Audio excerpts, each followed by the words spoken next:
So how can you send an iPhone video to iCloud? Let's get into it. So there are two types of scenarios which you might be in.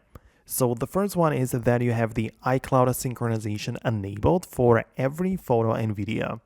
If you open up the settings and at the top of the page, you can see your name and profile, so you can get it there and then proceed to the iCloud section. And in there, you can see what's really going on. So inside of the photos section there, you can see whether you have the synchronization enabled or disabled.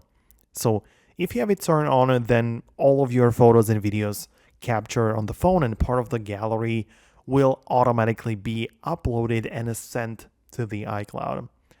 The issue you might run into is that you run out of the storage and then it's just not possible. So in that case, you will need to either upgrade your iCloud storage or stop the syncing, right? So that's how it works. This is how it applies to every video and photo captured. However, if you only want to do it specifically for certain photos or videos, I would recommend you to check out a different method. So I actually like to do it this way. So instead of using the Photos app or anything like that, I navigated to the Safari web browser, and into the URL bar, I type in iCloud.com. So I'm basically going to access the very same iCloud account, but through a web UI. So I can just sign in and use my Face ID to just scan and confirm it's me. I don't even have to type in my password, and I can get inside and browse all of my data.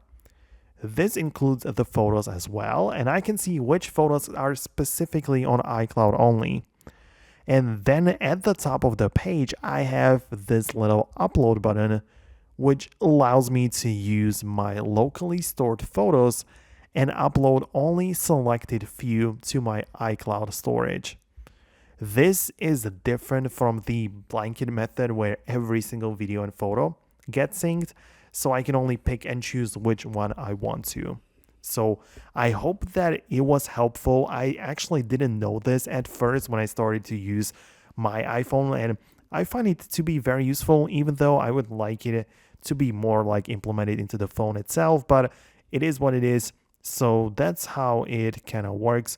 Hopefully you found this tutorial helpful. Subscribe for more guides and videos like this one, and I'll see you in the future.